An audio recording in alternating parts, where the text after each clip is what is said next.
कृष्ण की चिंता। भगवान श्री कृष्ण सब जानते थे। वे समझ चुके थे कि बर्बरीक की शक्ति अपार है, लेकिन उसका नियम युद्ध की मर्यादा को भंग कर देगा। यदि वह कमजोर पक्ष बदलता रहा तो अंत में केवल वही जीवित बचेगा। कृष्ण साधारण ब्राह्मण का वेश धारण कर बर्बरीक के पास पहुंचे। वत्स, कृष्ण ने पूछा, तुम किस ओर से युद्ध करोगे? बर्बरीक ने विनम्रता से उत्तर दिया, जो हारा हुआ होगा, जो कमजोर होगा, मैं उसी के साथ खड़ा रहूंगा। कृष्ण मुस्कुराए, यदि दोनों ही पक्ष कमजोर हो जाए तो? बर्बरीक कुछ क्षण चुप रहा। तो अंत में केवल मैं रह जाऊंगा। दानवीर बर्बरीक। कृष्ण ने आगे पूछा, यदि कोई तुमसे कुछ मांग ले तो? बर्बरीक ने बिना हिचक उत्तर दिया, मैं अपना शीश भी दान कर सकता हूं।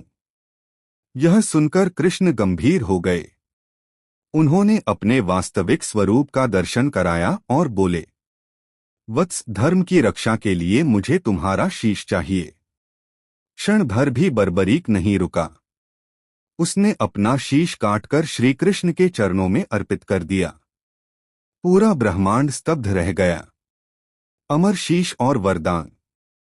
कृष्ण ने बर्बरीक के अद्वितीय बलिदान से प्रसन्न होकर कहा, वत्स, तुम्हारा यह शीश अमर रहेगा। तुम इस युद्ध को देखोगे और धर्म की विजय के साक्षी बनोगे।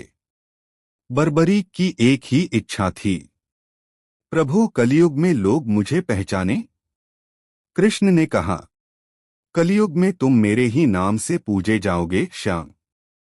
और जो जीवन से हार चुका होगा, जो टूट चुका होगा, जो संसार से ठुकराया गया होगा, तुम उसके सहारे बनोगे।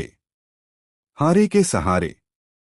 कृष्ण ने आगे कहा, मैं तुम्हें यह वरदान देता हूं कि कलियुग में जो भी सच्चे मन से तुम्हें पुकारेगा, तुम उसका हाथ थामोगे। तुम्हारा नाम होगा हारे का सहारा। बर्बरीक की आंखों से अश्रु बह निकले। प्रभु, मैं कभी किसी को निराश नहीं करूंगा। कृष्ण ने उसका शीश अपने हाथों में लेकर आशीर्वाद दिया, तुम खाटू में विराजोगे और वहां आने वाला हर हारा हुआ इंसान जीत की नहीं, संभाल की अनुभूति पाएगा। कलियुग की शुरुआत। समय बीत गया।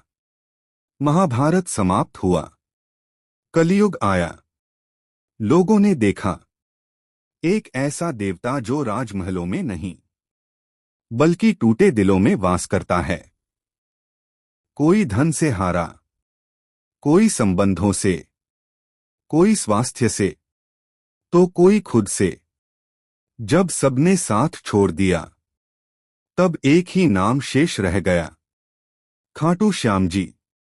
यह था खाटू श्याम जी के हारे के सहारे बनने की कहानी का दूसरा भाग। अगर आपको यह वीडियो अच्छा लगे तो उसे ज्यादा से ज्यादा लोगों के पास शेयर करिए और लाइक करिए। साथ ही चैनल को सब्सक्राइब करना बिल्कुल न भूलें। कमेंट में